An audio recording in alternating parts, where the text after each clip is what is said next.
Total recall Gavin Newsom. A lot of researchers and journalists are trying to figure out what QAnon looks like in the post-Trump era. So I was really excited when I heard about this event because it was my first opportunity to attend a gathering of QAnon followers under the Biden administration. It was a bright, windy day on February 20th in Ventura, California. The pilled crowd gathered on a grassy beachside park. A rented flatbed truck served as both a bandstand and a speaker's podium. Surfers in wetsuits walking back to their cars with boards in their hands glanced at the gathering, confused. Around the perimeter of the park, some people set up tables and tents, hoping to extract money and signatures. There were 2 merchandise tents, both of which sold QAnon gear. A couple of people sold their pro-Trump books. People lined up at the booth to sign the petition to recall Governor Gavin Newsom. There was even a table that invited people to join the Libertarian Party. One of these merchandise tables sold front yard signs with a pro-QAnon message. It said, "In this house, we believe Biden stole the election. Hillary belongs in prison. Epstein didn't kill himself. Climate change is a hoax. Q. And all lives matter." So, yeah. This is fantastic. It's like Live, Laugh, Love, but make it menacing and to be clear, conspiratorial. it's in the same colors as those signs usually are. Like make up the LGBTQ flag, which people online were kind of saying, "Oh, well, isn't that?" It's like, no, they're fine with that. Like Q people believe that they're fine with gay people. They believe that they're fine with people of all races. A lot of them can't really decode their own belief system enough to understand the repercussions it might have on the people around them. Right. But there was even a speaker who talked about accepting trans people multiple times on stage, like an ex-Marine who was wearing a 1776 Forever t-shirt. I mean, these signs, by the way, they were sold. I personally witnessed several people paying money and walking away with them to be planted in some front yard. I mean, it's incredible. Let's take a look at a couple of these statements. Hillary belongs in prison. Next, Epstein didn't kill himself. And really no comment on the others because they're obviously wrong. When I arrived, I browsed some of the merchandise at the tables and overheard a man promoting a bunch of conspiracy theories that were inspired by sovereign citizen beliefs. He claimed that a new Declaration of Independence was signed, and he also claimed that Joe Biden isn't the legitimate president, and that actually Biden is being filmed at a fake White House in Hollywood. Trump signed it. So they've done a new Declaration of Independence. The bankruptcy has been gone through for the United States Incorporated. And so Biden's really just a CEO of a bankrupt corporation. He's not really president. It's like he's not really the president. He's just until he gets his ass kicked out of whatever. And a lot of people have showed that he's in Culver City studio. He's not even in D.C. Man, not even a Hollywood lot, like Culver City. Damn, Biden really, well, they're running out of funds. I also briefly spoke with a book author who goes by the name Bethanon. She wrote a book called Love, Joy, Trump, a chorus of prophetic voices. So the book is a compilation, let's say, and it collects a bunch of Trump-related prophecies from various authors who claim to see into the future. But it also includes some speeches from Trump itself to pad it out. Love, Joy, Trump? Yes, what we have here. I wrote the book. It's all the prophecies. Oh, okay. About the president. How much does this run? $20. Huh? 20? 20. Yeah, I paid $12.50 for them, so All right, fair enough. I never was doing this for any money, but you're going to enjoy it because it's all super encouragement. It's all the people around the world praying for the president, Of course. and just all the good news because we win. Of course. We win. Good versus evil. Yeah, it's also on Amazon, Barnes and Noble, and my pillow, my store. Mike Lindell wrote the intro.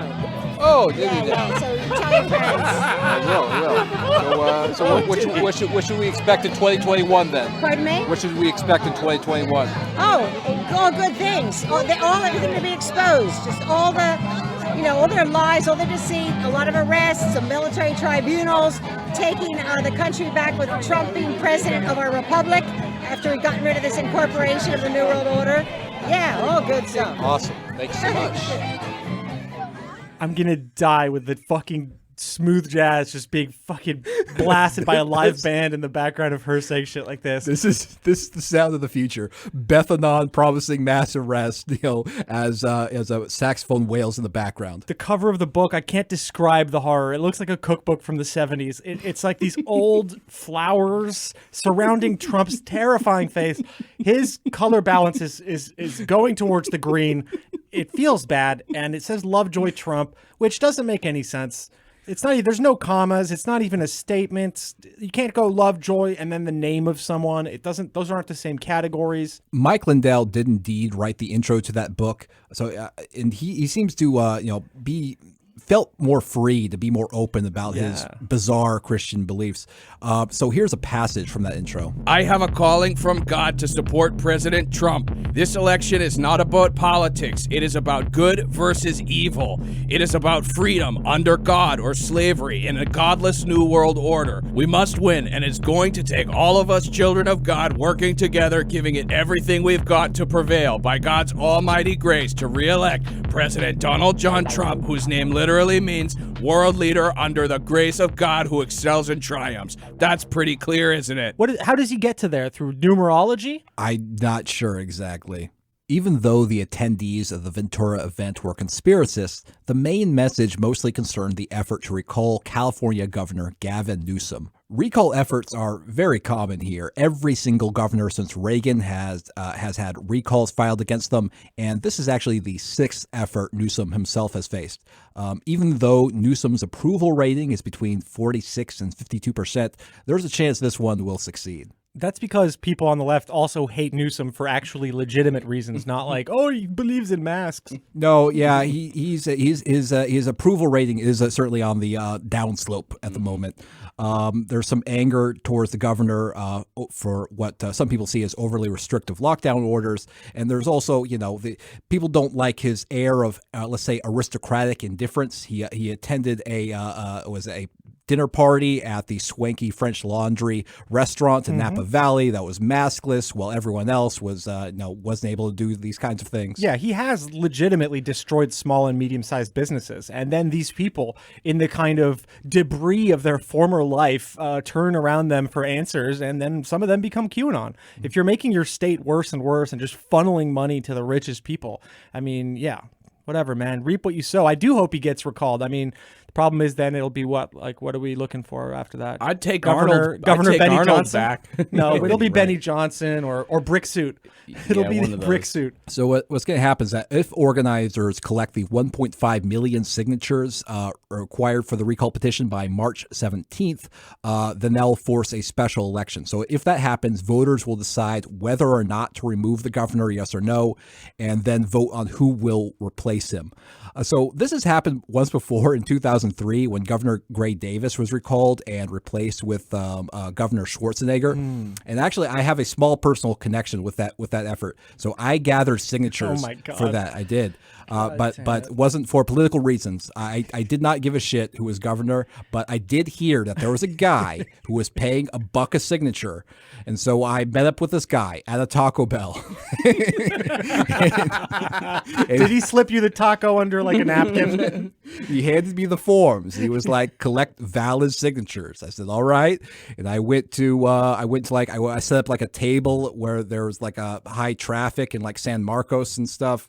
And I was able to make like $100 a day because there are lots of angry people at Gray Davis. Yeah. Hey, that's good money. That was pretty good. It was way better money. It was easier money than my previous job, which is working at Jack in the Box. So I went back to the Taco Bell, and he would pay out cash. I'm not even 100% sure how legal this was. I assume it was. I don't know. Definitely not legal. So, anyways, other than like admitting to crimes here and to being living proof that material conditions can push one to make decisions that go against one's own ideologies. So did you also eat at the Taco Bell? Of course. Okay. Yeah. I took the cash I got and just immediately bought some Taco Bell. Yeah, of course.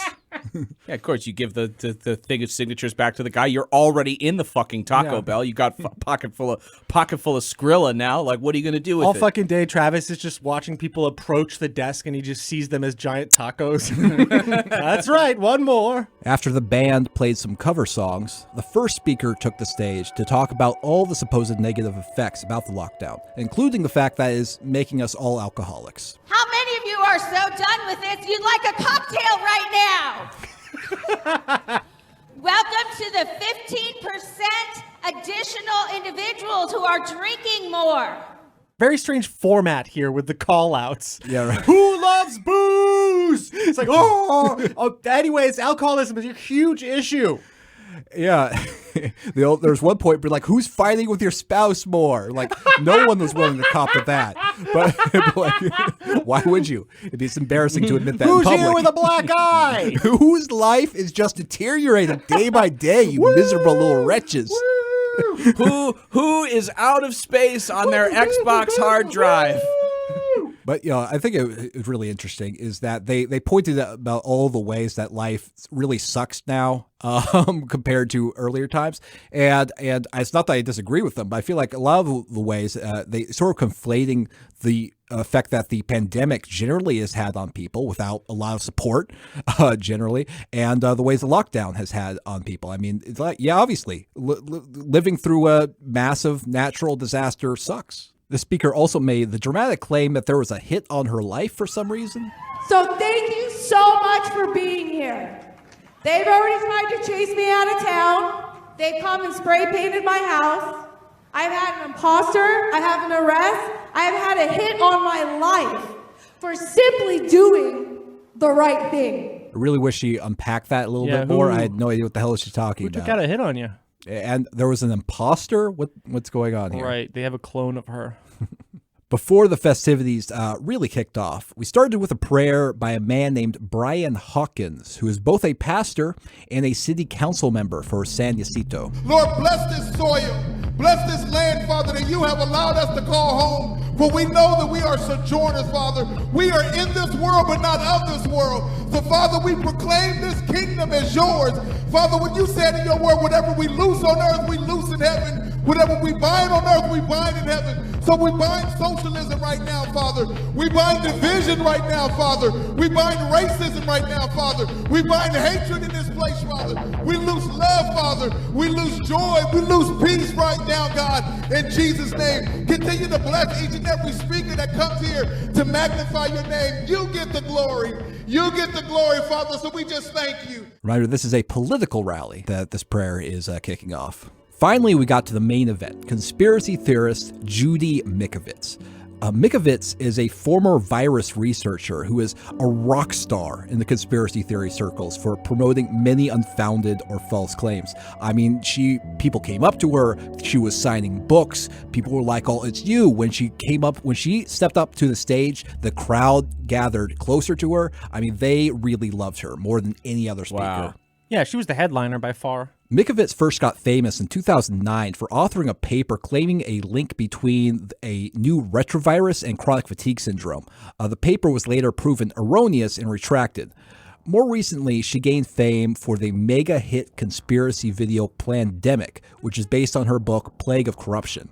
While the 200 or so people gathered in the park were able to hear her rantings, the broadcaster Right Side Broadcasting cut away just as she was beginning to speak. This was a pity because it means that viewers at home missed just an absolute torrent of dumb bullshit. Mm-hmm. But Julian, he couldn't make it to the event with me in the field, but he was watching the stream at home. And I was wondering if you could tell us a bit more about what RSBN saw and how they handled Mikovits coming to the stage. Sure, Travis. First, I want to get a little bit into who the hell RSBN are in the first place. So, the Right Side Broadcasting Network was created by Joe Seals in mid-2015. He was a stay-at-home dad between jobs, and his YouTube channel was covered by media around that time as the first purely pro-Trump platform. RSBN hosted feeds of nearly every single one of Trump's public appearances from July 2015 onwards. A year later, they had about 180,000 subscribers, which was more than MSNBC at the time on YouTube. Their early hosts included neo-Nazi and America First leader Nick Fuentes, Pizzagate promoter Mike Cernovich, and Joe Biggs, a Proud Boy who was recently charged for his role in storming the Capitol. Throughout the Trump presidency, they just kept carrying that torch of MAGA, and eventually they amassed 1.48 million subscribers. They were also the only people covering this Recall Governor Newsom event. One of their guest hosts was a man who goes by Brick Suit. Now, this is the guy who got famous for dressing as Trump's border wall and shaking hands with the president at a rally. Now, it was like a red brick border wall. Doesn't even make sense. It's not how they built it. Well, it doesn't matter. He got big. So Brick Suit, who has, by the way, publicly reposted a Q drop, like he is full on, was joined by a couple of other RSBN field reporters and a team of producers back at headquarters who, and this is my professional opinion, wouldn't know a grounded audio cable if it whipped them in the eye. Worse than the absolutely dogshit audio, the RSBN crew was in constant fear that one of the speakers at the event would promote something that would get them deplatformed on YouTube.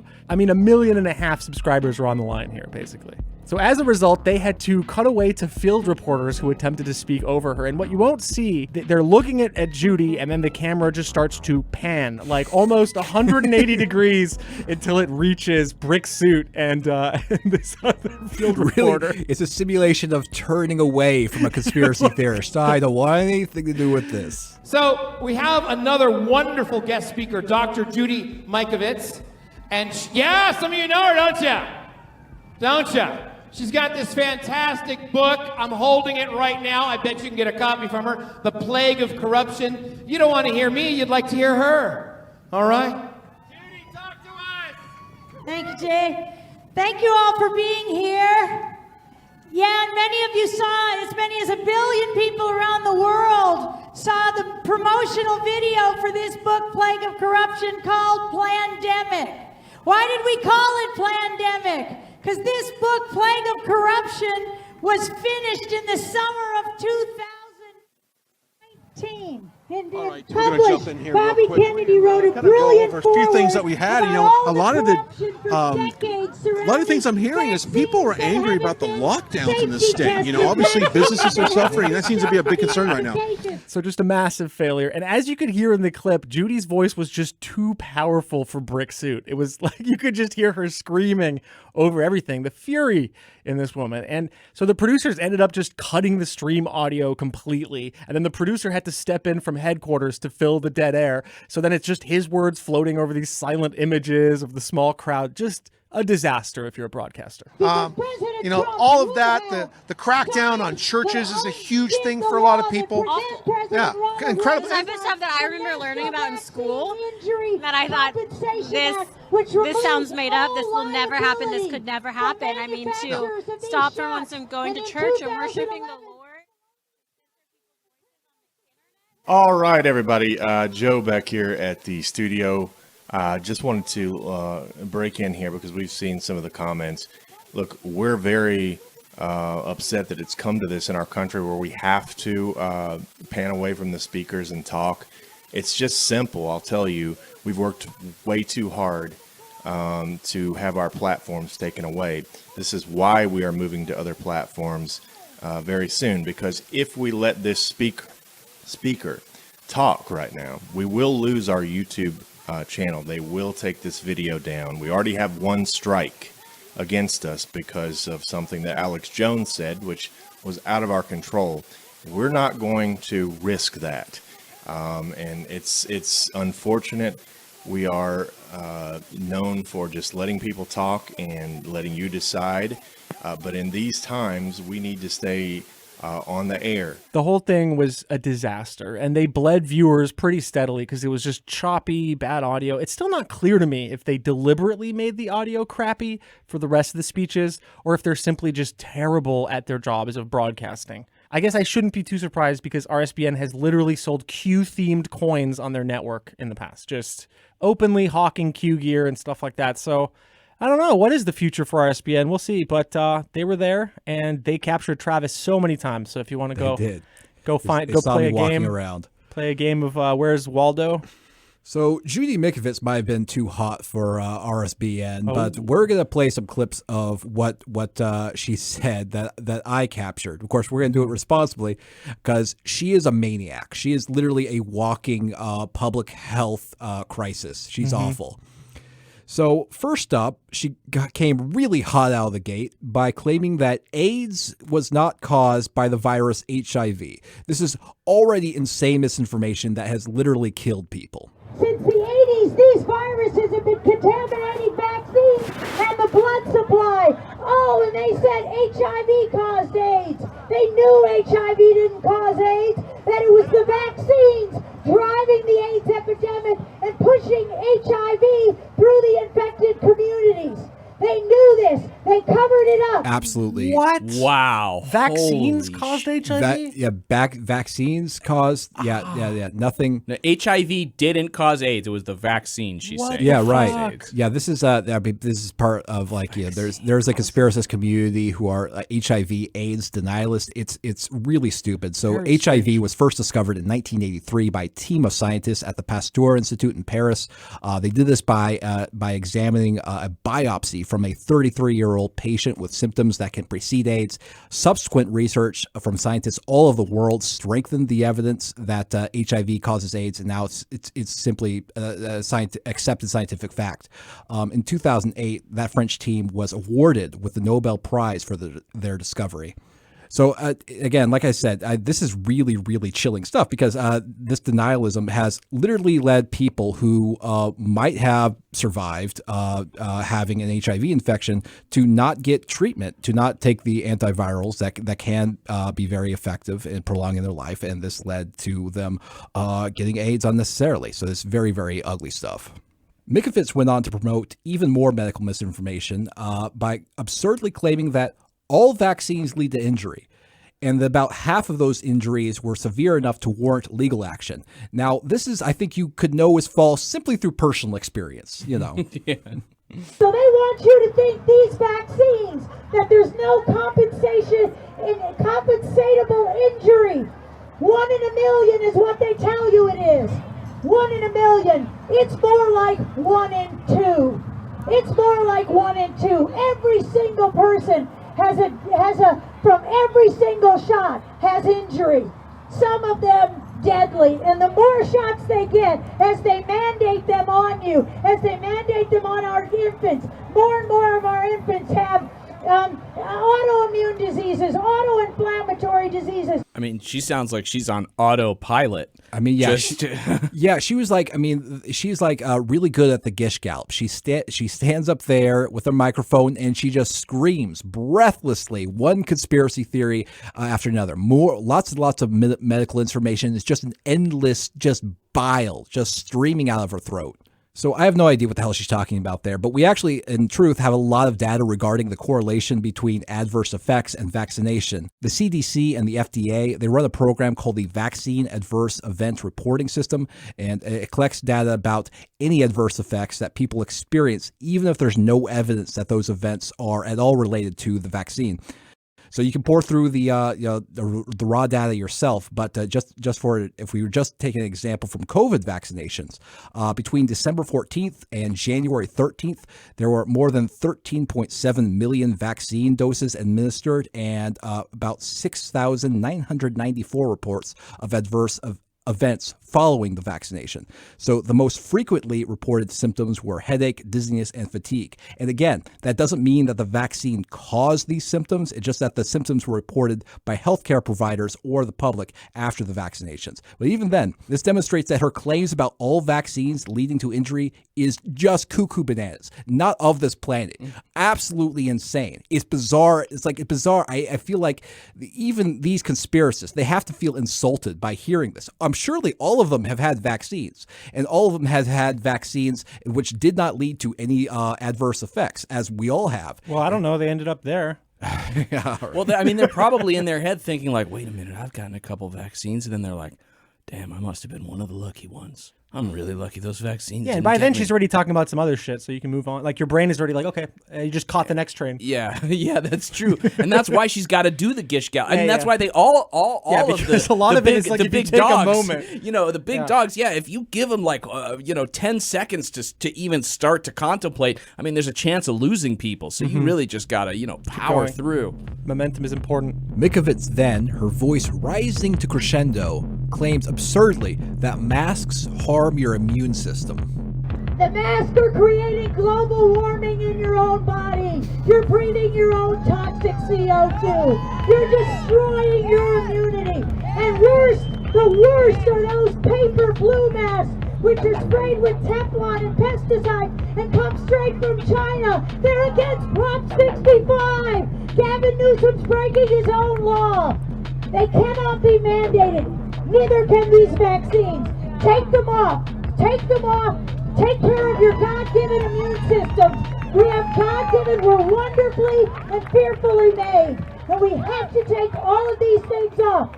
So that really breaks down like why they don't believe in any of these medical kind of interventions. They think that God has made our bodies perfect and changing anything is just a disaster. Do they not realize that your God-given immune system was killing you at like age 35 for like most of history? And it wasn't until the introduction of modern science that people started living longer and were able to fight diseases that normally, would be a death sentence. That's very blue-pilled of you. There's obviously no evidence that wearing a mask leads to inhaling a toxic level of CO2. In fact, there was a study published in the Annals of the American Thoracic Society in July of 2020 that examined this very question. It's titled Effect of Face Masks on Gas Exchange in Healthy Persons and Patients with COPD. So it studied people wearing surgical masks while walking around, and it found no significant changes in carbon dioxide in their breath nor oxygen in their blood when compared to walking without a mask. A lot of the parts of what you said were boring, though. Yeah, it's true. She has a lot more exciting orator, let's say. Yeah, with her, it's kind of like, take up your weapons. Right. With you, it's kind of like different acronyms. No, there's this study that's not quite true, Miss Mikovits. I'm afraid. She just blasts you with a giant fireball. Heathen die. So yeah, she was a very forceful ranter. The vitamin D from our sun, you cripple that when you wear a mask. You cripple that when you get any shot ever. So, what did we hear? Oh, now more than ever, get the flu shot. Oh, now more than ever, wear the mask. Well, your mask doesn't protect you. My mask doesn't protect me. My mask makes me sick. Your mask makes you sick. And you're spitting that virus. You're spitting that virus to people. You think you're helping them. You're making them sick. You're driving this plague of corruption, this pandemic. We have to wake up and take back our rights to breathe the air. Because they got so many of you to wear that mask, don't go in that store that won't let you in. She's really toned it down since pandemic. Yeah, right. Don't go in that store. Order on Amazon.com. And Plandemic too, right? There was a sequel to that too. She's a hard worker and a hard screamer. So again, she's just talking out of her ass. There's overwhelming scientific data supporting the efficacy of masks, both in protecting others and protecting the wearer. A July study published in the Journal of General Internal Medicine found that wearing a mask reduced the amount of virus to which one is exposed. If an individual in that scenario did contract COVID-19, then they would likely have a mild disease or be asymptomatic. Of course, there is also, in her speech, the return of the claim that the drug hydroxychloroquine was a cure for COVID. Again, I was so bizarre. I really thought that this bullshit would die down after Trump got COVID and then wasn't treated with hydroxychloroquine. They would have noticed that surely the president would take the treatment if it was effective. And it's just not. I don't know. They keep powering through despite that. Take your money away from Amazon that censors our products. It won't let us have natural healing therapy. Vitamin C, vitamin D, zinc, ivermectin, hydroxychloroquine. They're simple, cheap things to do to stay well forever from this virus and the next one down the line. Again, Stay well forever. Right. That is, stay well forever. You're right. Sounds like she's going to kill you. All right. She will. She's going to kill people in that crowd. There are people in that crowd who's going to listen to what she said and believe her, and they're going to die or get other people sick because of it. It's really horrendous what she's doing here. I agree. She then started claiming that hospitals weren't actually testing for COVID and that all COVID tests were actually flu tests or something. But these criminal hospitals over here won't even test. Everything's COVID and they're getting paid for it. The test is fraud. When you sequence the middle of that product, it's influenza A and influenza B. Diagnostic labs across this state have thousands of samples, not a single SARS-CoV-2. Every one of them, influenza. It's the Trump drunken style. It's a new type of kung fu, Travis. It is. It's very effective because, I was like, she doesn't cite anything. She doesn't give any specific examples. She like rattles out just an absolute torrent of bullshit, one after the other, in this screaming, confident style. Mm-hmm. Now, next, she started talking about Dr. Simone Gold, the founder of the pro-hydroxychloroquine organization America's Frontline Doctors. Dr. Simone Gold was actually billed to speak that day, but she couldn't make it. And possibly the reason was that she was arrested for participating in the Capitol riot. So it's not disputed at all that Gold was in fact in the Capitol during the riot. She was captured on video, and there are pictures.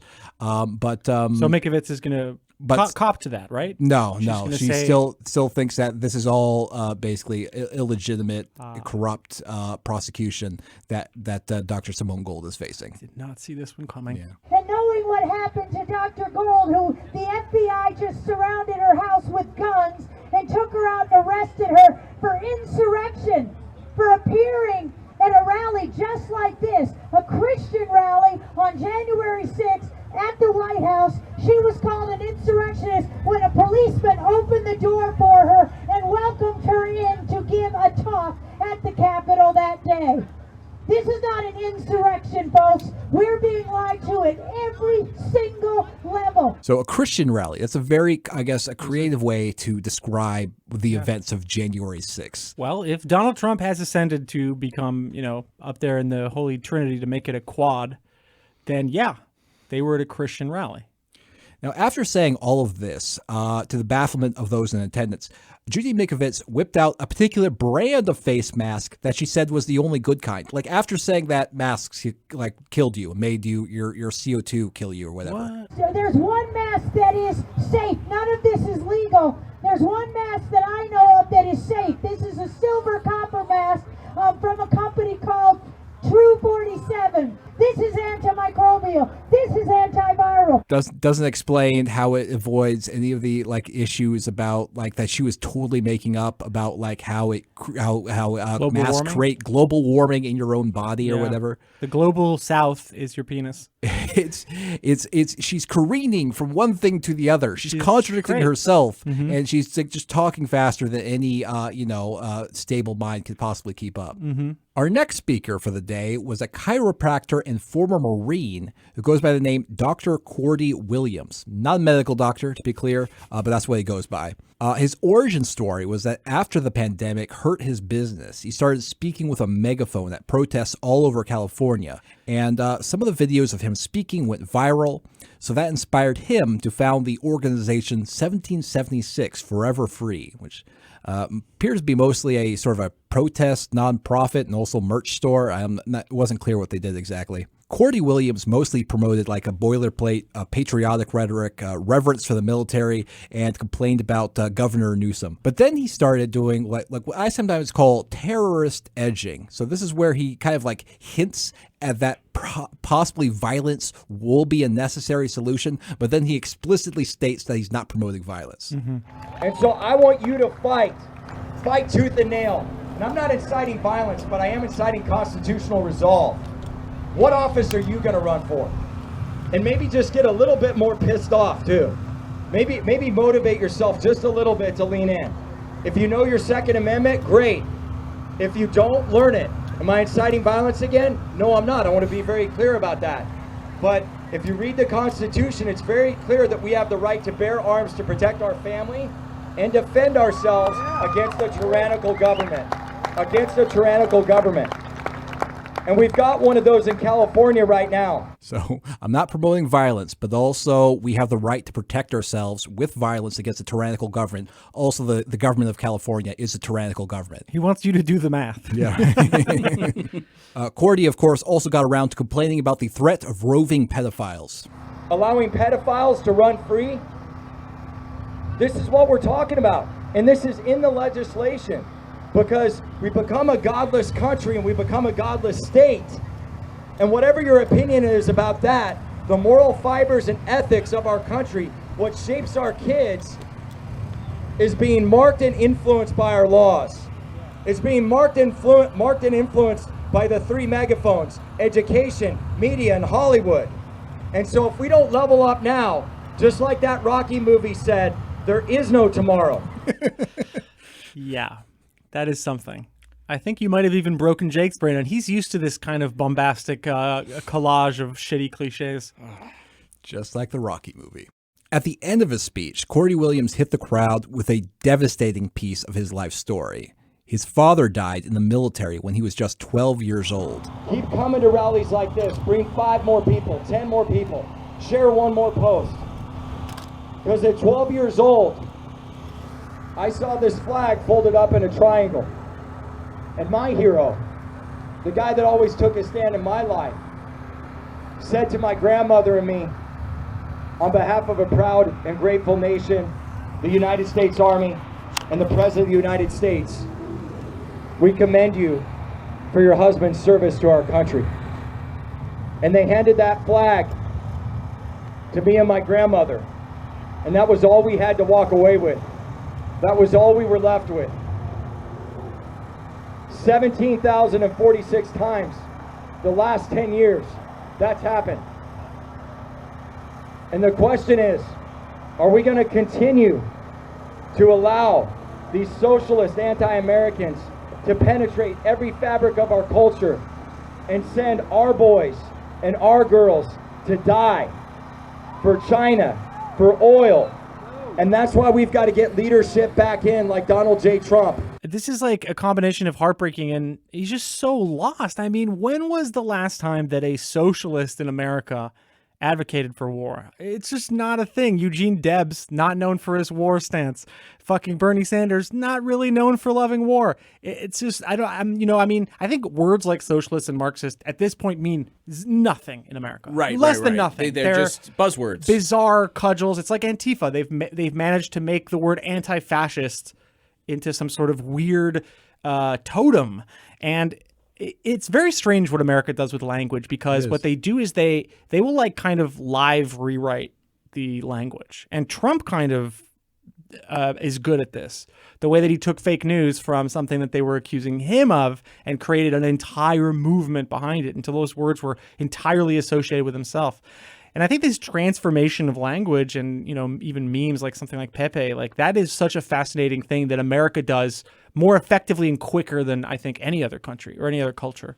Yeah, I mean, we can also see this with the way that cancel culture was already started out as a meaningless kind of concept. Now it means sending you to the gulag. Yeah, right. It literally means like executing you in the public square but for now, like an anti-Marxist somehow sentiment. it includes, the disclaimers that are used in a handful of episodes of The Muppet Show that have been recently released on Disney+. Like, how are disclaimers? I mean, content disclaimers, which have been used throughout the history of media. So now cancel culture. In the state of Maine, there were people on the far right having these discussions about attacking and trying to shut down this vaccine clinic that is giving vaccines because they were convinced that Marxists had infiltrated it and were using it to harm or kill people and stuff like this. So, these words really, they're interchangeable, right? Pedophile, Marxist, whatever it is. It's some sort of idea that, this is other, it's demonic. It's actually... And Democrat, Yes. Yeah, well, yeah, but they have to change it. Well, but you'll often hear them say, these Democrats, Satanist, Marxist pedos. That's it. They'll say it all in the same They very thing. rarely just say Democrat anymore. They're always attaching socialism or Marxism to it. almost all the time now. If you look at Marjorie Taylor Greene, it's just this fucking obsession with the idea that Joe Biden is like Mao Zedong, which the funny thing too is that bless your mind. The only person that you could even attribute a hint of socialism to, Senator Bernie Sanders, when his primary bid, seemed to come to the end, his followers thought in some ways unfairly. He didn't call for war. He didn't call for this. He gladly stepped back, endorsed the Democratic nominee. I mean, it couldn't be further from the truth. Of course not. But that's it. You're just kind of creating a false enemy. And in the process, you're obliterating an entire part of the political spectrum and moving the Overton window to the right. So it's a win. Our final speaker for the day was Joe Collins, a congressional candidate who is challenging Representative Maxine Waters. So this campaign is doomed to fail, but by digging into his history, you can learn that he may not care because he's kind of an unstable grifter. Court documents from the past 5 years make this clear. Collins first entered the political arena in November of 2016 as a Republican presidential candidate challenging then President-elect Trump. Now, I know what I just said doesn't make much sense, but according to an FEC form, he actually filed to be a presidential candidate. That comes from November 30th, 2016. Over the next 2.5 years, Collins changed political parties 4 times, filing paperwork with the FEC, listing his affiliation with the Democratic Party, the Millennial Political Party, and the Green Party. Collins rejoined the Republican Party in February of 2019, according to an FEC filing. In December of 2017, while campaigning as an anti-Trump presidential candidate, Collins sued the San Diego Department of Child Support Services for $100 million in damages and the termination of his court-ordered child support obligations. That is amazing. Yeah, that's like when Ventura just changed the jet ski laws first when he got in. I love it. First up, what sucks about Trump is that he's letting my bitch fucking wife keep the fucking kids. Collins represented himself without a lawyer, and his lawsuit seems to draw inspiration from the sovereign citizen movement.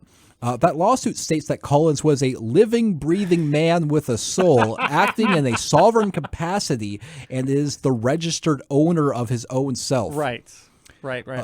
So he's his own real doll. On those grounds, Collins declined to participate in any proceedings related to his child support payments, saying the process, quote, violates my inalienable rights as a living, breathing man.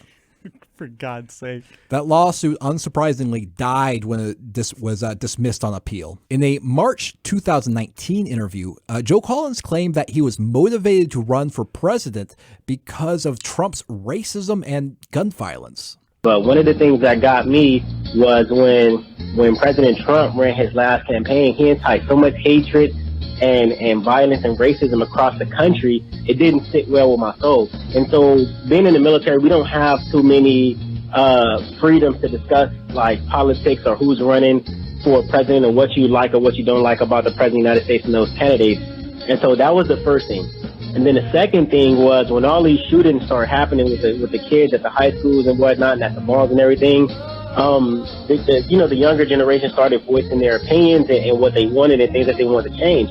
And so one thing that I started to notice was that, the things that the younger generation was asking for, my generation and generation below me was asking for was being brushed off. They still have nothing, no resolve on gun control. They still have no resolve on education, tuition, being super high, the cost of living. And so everything that we asked for, they brushed it off and they blamed it on the fact that, oh, you guys are millennials. You guys want things right now. You guys are lazy. You guys are this, that, and the other. And it's like, no, we're failing. We're not gaining the same opportunities as everybody else has. Damn, millennial rights. So, I mean, this is a guy who's at basically like a far-right QAnon rally. He'll do whatever. He'll just say whatever, clearly. Really?